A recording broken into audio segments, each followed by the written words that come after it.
2026 NEET examination എഴുതി നിങ്ങളുടെ ഏറ്റവും ഇഷ്ടപ്പെട്ട അല്ലെങ്കിൽ ഏറ്റവും ടോപ്പ് മെഡിക്കൽ കോളേജസിലേക്ക് അഡ്മിഷൻ നേടാൻ പോകുന്ന കുട്ടികളുടെ സ്റ്റഡി മെറ്റീരിയൽസ് ആണ് എൻ്റെ മുമ്പിലുള്ളത്. 11th-ലും 12th-ലും ചിട്ടയായി പഠിക്കുന്നതിലൂടെയാണ് നമുക്ക് +2-ന്റെ കൂടെ തന്നെ ഈ എൻട്രൻസ് എക്സാമിനേഷൻ ക്രാക്ക് ചെയ്യാൻ കഴിയുക. കാരണം ഇതൊരു നാഷണൽ ലെവൽ പരീക്ഷയാണ്, ഭയങ്കര വലിയൊരു കോമ്പറ്റീഷനുള്ള പരീക്ഷയാണ്. But if you work hard നമുക്ക് ഉറപ്പായിട്ടും നേടിയെടുക്കാൻ പറ്റുന്ന പരീക്ഷ തന്നെയാണ്. അതിന് നമുക്ക് വേണ്ടത് ഒന്ന്, നിങ്ങൾക്ക് നമ്പർ 1 ഫാക്കൽറ്റീസിന്റെ സപ്പോർട്ട് ഉണ്ടാവണം.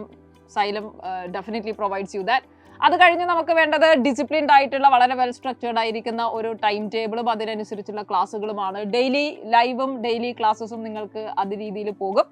പിന്നെ നമുക്കുള്ള പ്രധാനപ്പെട്ട കാര്യം, നിങ്ങൾ റെഗുലർ ആയിട്ട് പ്രാക്ടീസ് ചെയ്യുക. You should have A very neat study material for your preparation. അങ്ങനെ വളരെ എറർലെസ് ആയിരിക്കുന്ന മാക്സിമം ചോദ്യങ്ങളുള്ള നീറ്റ് ലെവലിന്റെ ക്വസ്റ്റ്യൻസ് ഡിസ്കസ് ചെയ്യാനുള്ള പ്രാക്ടീസ് ചെയ്യാനുള്ള മെറ്റീരിയൽസ് ആണ് നമുക്ക് ആവശ്യം.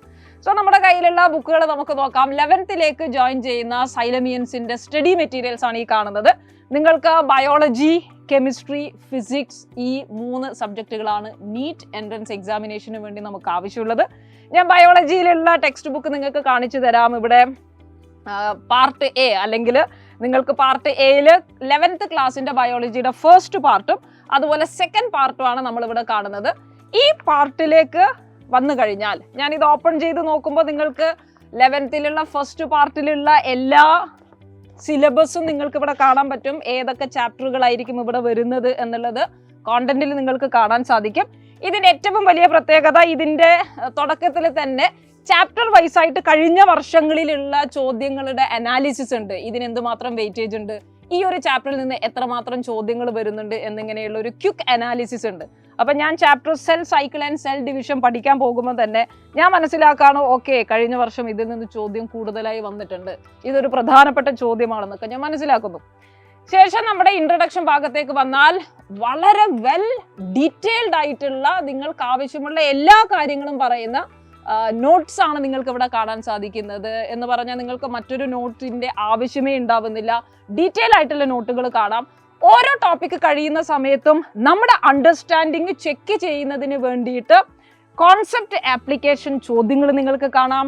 ട്രെയിൻ യുവർ ബ്രെയിൻ എന്ന് പറഞ്ഞ മറ്റൊരു കോളം നിങ്ങൾക്ക് കാണാം. ഇതാണ് ശരിക്കും നമ്മളെ എൻട്രൻസിലേക്ക് കൈപിടിച്ചു കൊണ്ടുപോകുന്നത്. അപ്പോൾ ഒരു ടോപ്പിക് നമ്മൾ കാണുന്നു, നമ്മളത് വായിച്ചു നോക്കുന്നു. നമ്മൾ ക്ലാസ്സുകളിൽ ഓൾറെഡി കണ്ടുപഠിച്ചിരിക്കുന്ന കാര്യങ്ങളാണ്. വളരെ ക്വിക്കായിട്ട് നമുക്ക് ഇതിനെ റിവൈസ് ചെയ്ത് കൊണ്ടുപോകാൻ സാധിക്കും.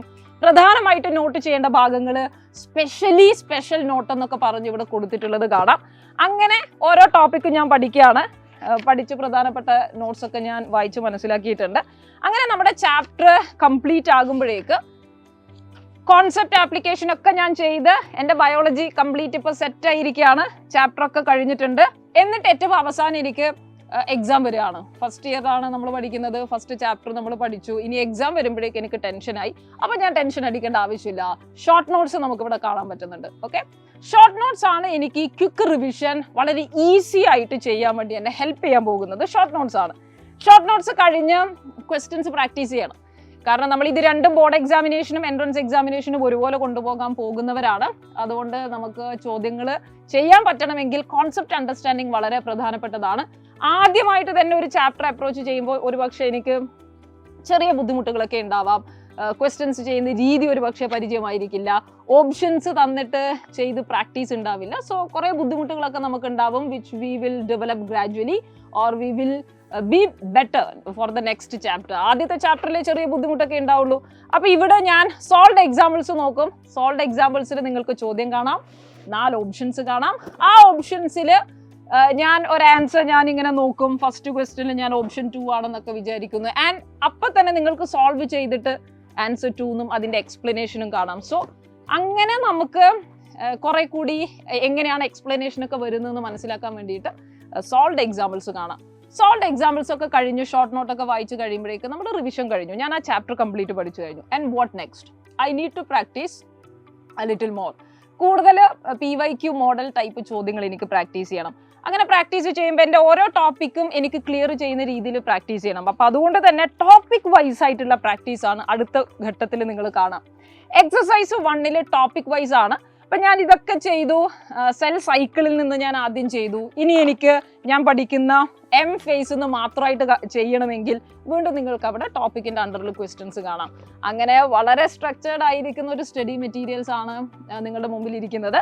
നിങ്ങൾക്ക് ആദ്യം അതിൻ്റെ തിയറി, ഡീറ്റെയിൽ ആയിട്ടുള്ള തിയറീസ് ഉണ്ടാവുന്നു, കോൺസെപ്റ്റ് ആപ്ലിക്കേഷൻ വരുന്നു, ഷോർട്ട് നോട്ടുകൾ വരുന്നു, സോൾവ്ഡ് എക്സാമ്പിൾസ് വരുന്നു, ടോപ്പിക് വൈസ് ക്വസ്റ്റ്യൻസ് വരുന്നു. ഇതെല്ലാം കഴിഞ്ഞ് എക്സ്ട്രാ ലേണിങ്ങിന് വേണ്ടി ലേണിംഗ് പ്ലസ് ആയിട്ടാണ് എക്സസൈസ് 2 നിങ്ങൾക്ക് കാണാൻ പറ്റുന്നത്.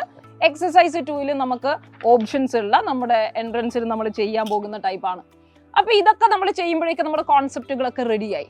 നമ്മളിങ്ങനെ ഓരോ കോൺസെപ്റ്റ് അല്ലെ ഓരോ ടോപ്പിക്കായിട്ട് നമ്മൾ പഠിച്ചു വരികയാണ്. ആൻഡ് നൗ എനിക്ക് ഒരു പക്ഷേ ഒന്നിലധികം കോൺസെപ്റ്റുകൾ അപ്ലൈ ചെയ്യുന്ന ചോദ്യങ്ങൾ എൻട്രൻസിന് വരാം. അൺലൈക്ക് ബോർഡ് എക്സാമിനേഷൻ ഒരുപാട് മൾട്ടി കോൺസെപ്റ്റുകൾ അപ്ലൈ ചെയ്യുന്ന ചോദ്യങ്ങൾ എൻട്രൻസിന് വരാം. അതും നമ്മൾ എങ്ങനെയാണ് എൻട്രൻസിന് നേടിയെടുക്കുന്നത്? By regular practice.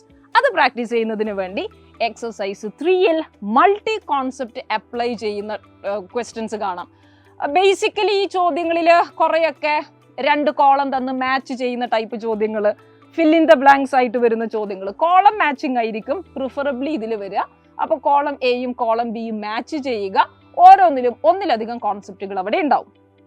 ഇതൊക്കെ കഴിഞ്ഞ് സ്റ്റേറ്റ്മെന്റ് ടൈപ്പ് ചോദ്യങ്ങൾ നിങ്ങൾക്ക് സെപ്പറേറ്റ് കാണാം. കഴിഞ്ഞ 2 വർഷങ്ങളായിട്ട് നീറ്റിൽ ഏറ്റവും കൂടുതൽ കുട്ടികളെ ചാലഞ്ചിങ് ആയിട്ട് മാറിയിരിക്കുന്നത് സ്റ്റേറ്റ്മെന്റ് ടൈപ്പ് ചോദ്യങ്ങളും അസേർഷൻ റീസൺ ടൈപ്പ് ചോദ്യങ്ങളുമാണ്. ഒരു സ്റ്റേറ്റ്മെന്റ് തന്നിട്ട് അത് ശരിയാണോ തെറ്റാണോ എന്ന് പറയുക, അത് ശരിയാണോ, അതിൻ്റെ റീസൺ എന്താണെന്ന് ചോദിക്കുക. അതെല്ലാം ഡീറ്റെയിൽ ആയിട്ട് നമുക്ക് പ്രാക്ടീസ് ചെയ്യുന്നതിന് വേണ്ടിയാണ് അടുത്ത എക്സസൈസിലുള്ളത്.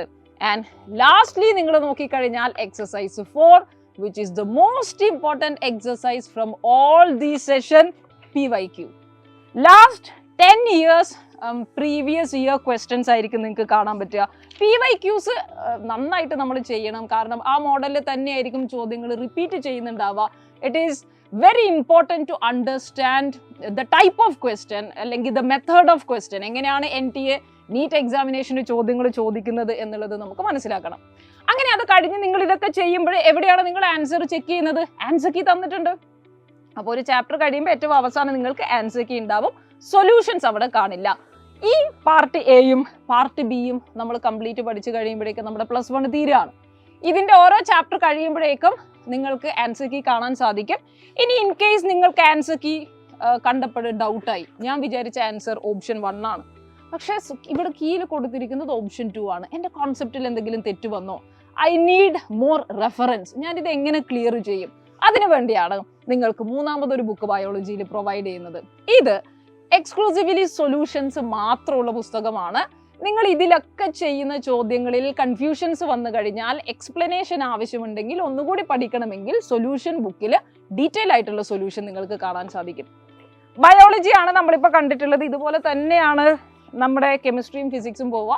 ഞാൻ കെമിസ്ട്രി ടീച്ചറാണ്. So I am very excited to look into what is there inside the chemistry text book. അപ്പോൾ കെമിസ്ട്രിയിലും ഇതേപോലെ അതേ പാറ്റേണിലാണ് ഡീറ്റെയിൽ ആയിട്ട് കൊടുത്തിരിക്കുന്നു. കോൺസെപ്റ്റ് അപ്ലൈ ചെയ്യുന്നു. അപ്പോൾ നമ്മൾ 11th കെമിസ്ട്രിയിലേക്ക് വരുമ്പോഴൊക്കെ കുറേ, ഇപ്പോൾ ബയോളജിയിൽ നമുക്ക് കൂടുതൽ റീഡിങ് സ്കില്ലും അതുപോലെ തന്നെ മെമ്മറി ബേസ്ഡ് ചോദ്യങ്ങളൊക്കെ ആവശ്യമുണ്ടെങ്കിൽ കെമിസ്ട്രിയിലേക്ക് വരുമ്പോൾ ഒരു പാർട്ട് ഫിസിക്കൽ കെമിസ്ട്രിയാണ്. നമുക്ക് നന്നായിട്ട് മാത്തമെറ്റിക്കൽ സ്കില്ലൊക്കെ ആവശ്യം വരുന്ന ഭാഗമാണ് ഫിസിക്കൽ കെമിസ്ട്രി. അപ്പോൾ അങ്ങനെ വരുമ്പോൾ അതിൽ ഒരുപാട് ഇക്വേഷൻസ് ഒക്കെ ഉണ്ടാവും. ഈ ഇക്വേഷൻസ് ഒക്കെ ഓരോ ചാപ്റ്റർ കഴിയുമ്പോഴും നമ്മൾ എഴുതി ഉണ്ടാക്കുക എന്നുള്ളത് പ്രധാനപ്പെട്ടതാണ്. സോ ഷോർട്ട് നോട്ട് വളരെ പ്രധാനപ്പെട്ടതാണ്. അങ്ങനെ ഒരു ഷോർട്ട് നോട്ട് വളരെ എഫക്റ്റീവായിട്ട് പോകാൻ നിങ്ങളെ ഹെൽപ്പ് ചെയ്യാൻ പോകുന്നത് കെമിസ്ട്രിയിലും ഫിസിക്സിലും ഒക്കെയാണ്. അപ്പോൾ ഇതേ പാറ്റേണിൽ നിങ്ങൾക്ക് പാർട്ട് എയും പാർട്ട് ബിയും അതിൻ്റെ സൊല്യൂഷൻ 3 ബുക്കുകൾ കെമിസ്ട്രിയിലും അതുപോലെ 3 ബുക്കുകൾ നിങ്ങൾക്ക് ഫിസിക്സിലും ഉണ്ടാവും. എല്ലാ ബുക്കും ഒരേ പാറ്റേൺ ആണ് ഫോളോ ചെയ്യുന്നത്. ഇനി ഇതിലൊക്കെ ഉള്ളതിൽ നിങ്ങൾക്ക് കഴിഞ്ഞ വർഷങ്ങളിലൊക്കെ നീറ്റിൻ്റെ അടിസ്ഥാനത്തിൽ ഏറ്റവും പ്രധാനപ്പെട്ട ചോദ്യങ്ങൾ എവിടെ നിന്നൊക്കെ വന്നു, നിങ്ങൾ ഏറ്റവും നന്നായിട്ട് ഫോക്കസ് ചെയ്യേണ്ടത് ഏത് ഭാഗങ്ങളിലാണ് എന്നൊക്കെ നമുക്കറിയണം. ആദ്യത്തെ ചാപ്റ്റേഴ്സ് ഒക്കെ എടുക്കുമ്പോൾ നമ്മൾ ഡീറ്റെയിൽ ആയിട്ട് പോയി ഒരു 3-4 മാസമൊക്കെ കഴിയുമ്പോഴേക്ക് നമ്മൾ ആദ്യം പഠിച്ച കാര്യങ്ങളൊക്കെ ഒരുപക്ഷെ മറന്നു തുടങ്ങിയോ എന്നൊരു സംശയം നമുക്ക് വരും. അവിടെയാണ് നമ്മൾ റിവിഷൻ ചെയ്യേണ്ടത്. So revision of the completed chapter അതും വളരെ ഇമ്പോർട്ടൻ്റ് ആയിട്ടുള്ള ഒരു കാര്യമാണ്. റിവിഷൻ ചെയ്യാൻ നിങ്ങളെ ഹെൽപ്പ് ചെയ്യാൻ പോകുന്ന മറ്റൊരു പ്രധാനപ്പെട്ട ഹൈലൈറ്റ് ആണ് സൈലത്തിൻ്റെ എക്സ്ക്ലൂസീവ് മൈൻഡ് മാപ്പ്. മറ്റെവിടെയും നിങ്ങൾക്ക് കാണാൻ സാധിക്കാത്ത സൈലത്തിൻ്റെ ഓൺ ടീച്ചേഴ്സ് പ്രിപ്പയർ ചെയ്തിരിക്കുന്ന എക്സ്ക്ലൂസീവ് മൈൻഡ് മാപ്പ്. ഈ മൈൻഡ് മാപ്പിൽ നിങ്ങൾക്ക് ഫിസിക്സ്, കെമിസ്ട്രി, ബയോളജി ഇതിൻ്റെയൊക്കെ ഷോർട്ട് നോട്ടുകൾ കാണാൻ പറ്റും. ഈ ഷോർട്ട് നോട്ടുകളുടെ പ്രത്യേകത, ആ ഷോർട്ട് നോട്ടുകളുടെ തൊട്ട് താഴെ തന്നെ പ്രീവിയസ് ഇയേഴ്സിൽ വന്നിരിക്കുന്ന ഭാഗങ്ങളുണ്ട്. ഞാൻ കെമിസ്ട്രി വെച്ച് തന്നെ നിങ്ങൾക്ക് കാണിച്ചു തരാം. ഓക്കെ, ആദ്യ ഭാഗത്ത് ഫിസിക്സ് ആണ് കാണുന്നത്. വളരെ കളർഫുള്ളായ, നമുക്ക് ഭയങ്കര പഠിക്കാൻ തോന്നുന്നതാണ്. മറ്റു മെറ്റീരിയൽസിൽ ഈ ബ്ലാക്ക് ആൻഡ് വൈറ്റ് ഒക്കെ ആയിട്ട് നിങ്ങൾക്ക് ഷോർട്ട് നോട്ട് കാണുമ്പോൾ ബുദ്ധിമുട്ടുണ്ടെങ്കിൽ നിങ്ങൾ ടെൻഷൻ ആവേണ്ട. ഗ്രാഫുകളൊക്കെ നോക്കിയേ, ഫിസിക്സിൽ നിങ്ങൾ പഠിക്കുന്ന വേവ്സിന്റെ ഗ്രാഫുകളൊക്കെയാണ് ഇത്. ഡീറ്റെയിൽ ആയിട്ട് വേവ്സിനെ പറ്റി പറഞ്ഞു. And there comes chemistry. കെമിസ്ട്രിയിൽ വരുന്ന ബേസിക് കോൺസെപ്റ്റ് വളരെ കളർഫുൾ ആയിട്ടിരിക്കുന്ന മെറ്റീരിയൽ ആണ്. അപ്പോൾ നമുക്ക് കാണുമ്പോൾ തന്നെ ഭയങ്കരമായിട്ട് പഠിക്കാൻ തോന്നും. That is also important, right? We should feel to study. അപ്പോൾ അങ്ങനെ നമ്മളെ തന്നെ ഫോഴ്സ് ചെയ്ത് പഠിക്കേണ്ടതായിട്ടുണ്ട്. അങ്ങനെ അതിനു വേണ്ടി നമ്മളെ ഹെൽപ്പ് ചെയ്യുന്ന, നമ്മളിലെ ഫയറൊക്കെ ഒന്ന് ഉണ്ടാക്കി തരുന്ന മൈൻഡ് മാപ്പാണ് നിങ്ങൾക്ക് ഈ കാണാൻ പറ്റുന്നത്. സ്ട്രക്ചർ ഓഫ് ആറ്റം കഴിഞ്ഞു, അതുപോലെ മോൾ കോൺസെപ്റ്റ് കഴിഞ്ഞ് സ്ട്രക്ചർ ഓഫ് ആറ്റം വരുമ്പോഴും പ്രധാനമായിട്ട് നിങ്ങൾ നോട്ടീസ് ചെയ്യേണ്ട കാര്യങ്ങളാണ് താഴെ കാണുന്നത്. അതിൽ നിന്ന് വന്നിരിക്കുന്ന ചോദ്യങ്ങൾ, നീറ്റിനൊക്കെ വരുന്ന ചോദ്യങ്ങൾ, ഏത് ടൈപ്പ് ചോദ്യങ്ങളാണെന്നുള്ളത് കൂടി താഴെ കാണാം. അപ്പം അതുകൊണ്ട് ഈ മൈൻഡ് മാപ്പിനെ വളരെ നന്നായിട്ട് യൂട്ടിലൈസ് ചെയ്യുന്ന ഒരു കുട്ടിക്ക് നീറ്റിന് ഏതൊക്കെ തരത്തിലുള്ള ചോദ്യങ്ങളാണ് വരിക എന്നുള്ളതിൽ സംശയമൊന്നും ഉണ്ടാവില്ല. ഓക്കെ, അപ്പോൾ മൈൻഡ് മാപ്പ് ആണ് ഇതിൻ്റെ മേജർ അട്രാക്ഷൻ എന്ന് പറയുന്നത്. കെമിസ്ട്രിയിലുള്ള എല്ലാ ചാപ്റ്റേഴ്സും നിങ്ങൾക്ക് ഇതിൽ കാണാം. നമുക്ക് പഠിക്കാനുള്ള എല്ലാ ചാപ്റ്റേഴ്സും. ഓർഗാനിക് കെമിസ്ട്രി വരുന്നു, വളരെ ഭംഗിയിൽ ഓർഗാനിക് കെമിസ്ട്രി, അതിൻ്റെ റിയാക്ഷൻസ്, നമ്മൾ പഠിക്കുന്ന ചാപ്റ്റേഴ്സിൻ്റെ റിയാക്ഷൻസ് ഒക്കെ ഒറ്റ പേപ്പറിലായിട്ട് നമുക്ക് കിട്ടുന്നു. പ്യൂരിഫിക്കേഷൻ വരുന്നു. അപ്പം അങ്ങനെ നമ്മളെ, അത് കഴിഞ്ഞ് ബോട്ടണിയും സുവോളജിയാണ് മൈൻഡ് മാപ്പിൽ വരുന്നത്. അപ്പോൾ ഈ മൈൻഡ് മാപ്പ് നീറ്റിലേക്ക് പ്രിപ്പയർ ചെയ്യുന്ന ഒരു കുട്ടിക്ക് നിങ്ങളുടെ എൻട്രൻസ് എക്സാമിനേഷന് അങ്ങനെ തന്നെ ഓറിയൻറ്റ് ചെയ്ത് അതിൽ നിന്ന് ഡീവിയേറ്റ് ചെയ്യാതെ പഠിക്കാൻ വേണ്ടി നിങ്ങളെ ഹെൽപ്പ് ചെയ്യും. എപ്പോഴും നമ്മളൊരു എൻട്രൻസ് എക്സാമിന് പ്രിപ്പയർ ചെയ്യുമ്പോൾ ശ്രദ്ധിക്കേണ്ട ഒരു പ്രധാനപ്പെട്ട കാര്യം, you should never get deviated. നമ്മൾ സിലബസിൽ ഇല്ലാത്ത ചോദ്യങ്ങൾ വരുന്ന ബുക്കുകളൊക്കെ നമ്മൾ റെഫർ ചെയ്യുമ്പോൾ ദർ ഇസ് എ പ്രോബ്ലം. കാരണം നമുക്ക് ഉള്ള സമയം നഷ്ടമായിരിക്കും. അതുകൊണ്ട് നിങ്ങൾ വളരെ സ്ട്രിക്റ്റ് ആയിട്ട് സിലബസിലേക്ക് നിൽക്കുക. സിലബസിനകത്ത് നിന്നുകൊണ്ടുള്ള ചോദ്യങ്ങൾ മാക്സിമം പ്രാക്ടീസ് ചെയ്യുക. അതിന് ഈ മെറ്റീരിയൽസ് മാത്രം മതി.